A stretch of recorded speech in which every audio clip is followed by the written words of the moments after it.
झोपडपट्टीधारकांवरील कर रद्द करण्याची आरपीआय आत्मलय गटाची विशेष मागणी, अन्यथा 10 दिवसांत आक्रोश मोर्चाचा इशारा. कल्याण डोंबिवली. सुभाष पटनाईक.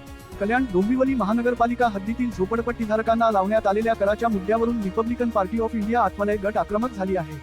या कराचा फेरविचार करून झोपडपट्टीधारकांना दिलासा द्यावा, अशी मागणी आरपीआय आत्मलय गटाचे ठाणे प्रदेश पदाधिकाऱ्यांनी महापालिका आयुक्तांकडे निवेदनाद्वारे विशेष मागणी केली आहे. कल्याण डोंबिवली महानगरपालिका हद्दीत सुमारे 72 झोपडपट्ट्या असून अनेक वर्षांपासून येथे नागरिक वास्तव्यास आहेत. महापालिकेकडून पाणी आणि इतर मूलभूत सुविधा उपलब्ध करून दिल्याबद्दल निवेदनात प्रशासनाचे अभिनंदन करण्यात आले आहे. मात्र झोपडपट्टीधारकांवर लावण्यात आलेला कर हा सामान्य मजूर व हातावर पोट असलेल्या कुटुंबांना परवडणारा नसल्याचा दावा आरपीआय आत्मलय गट पदाधिकारी यांनी केला आहे.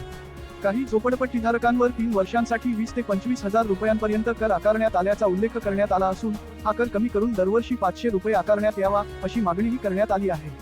या मागणीवर महापालिका प्रशासनाने 10 दिवसांच्या आत निर्णय घेऊन कर आकारणीचा निर्णय बदलावा, अन्यथा महापालिका आयुक्त कार्यालयावर आक्रोश ढाक मोर्चा काढण्यात येईल, असा इशारा आरपीआय आत्मलय गट कडून देण्यात आला आहे. आरपीआय आत्मलय गट ठाणे प्रदेश अध्यक्ष आयु अण्णासाहेब लोबले, ठाणे प्रदेश उपाध्यक्ष आयु माणिकराव उगले, केडीएमसी जिल्हा कार्याध्यक्ष आयु विमलराव डोळस, डोंबिवली शहराध्यक्ष किशोर मगरे, मीनाताई साळवे, समाधान तायडे आणि रवी गायकवाड यांनी प्रत्यक्ष स्वाक्षऱ्या केल्या आहेत. महत्त्वाचा मुद्दा, झोपडपट्टीधारकांवरील कराचा आर्थिक भार कमी होणार का आणि महापालिका प्रशासन या मागणीवर काय निर्णय घेणार, याकडे आता नागरिकांचे लक्ष लागले आहे. डोंबिवली विभागाचे आमचे रिपब्लिकन पक्ष आठवले गटाचे सर्व कार्यकर्ते एक निवेदन घेऊन आलेले आहेत की या झोपडपट्टी कल्याणमध्ये आणि डोंबिवलीमध्ये ज्या झोपडपट्टी आहेत त्यांना महापालिकेने अधिकृत त्यांना कर लावलेला आहे. पण कर लावल्यानंतर एकेकाला 20-20, 25-25 हजार रुपये ते 3 वर्षाचा कर लावलेला आहे. आमच्या रिपब्लिकन पक्षाच्या वतीने मागणी केलेली आहे की कमीत कमी 500 रुपयापर्यंत राहावा, अशा प्रकारची आम्ही मागणी केली आयुक्तांकडे. पण योगायोग असा आहे, कार्यक्षम कर्तृत्ववान गरिबांचं दैवत आम्ही म्हणतो त्यांना आमचे आमदार कल्याण ग्रामीण विभागाचे आमचे राजेश मोरे साहेब ते भेटले आणि आमचं गाणं ऐकून स्वतः त्यांनी आमचं सगळं एवढे शिष्टमंडळाला आयुक्तांकडे घेऊन गेले आणि आयुक्तांना सविस्तर त्यांनी सांगितलं आणि आयुक्तांनी राजेश मोरेंचं ऐकून घेतलं, आमचं ऐकून घेतलं. आम्हाला न्याय भेटेल अशा प्रकारची आम्हाला आशा आहे. जर कदाचित आमचा जर न्याय भेटला नाही तर कल्याण डोंबिवली महापालिकेवर आक्रोश मोर्चा काढल्याशिवाय राहणार नाही, अशा प्रकारचे दम सुद्धा त्यांना दिलेला आहे. जय भीम जय भारत. कल्याण डोंबिवली महानगरपालिकेच्या माध्यमातून या कल्याण डोंबिवलीमध्ये सर्वेचं काम, टॅक्स लावण्याचं सर्वेचं काम चालू आहे.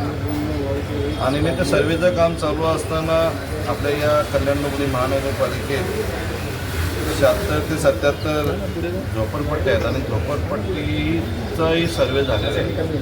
पण तुम्ही बघितलं असेल आता या 1-2 महिन्यापूर्वी आतापासूनच झोपडपट्टीला अवाढव्य टॅक्स देण्याचं काम या महापालिकेने दिलेलं आहे.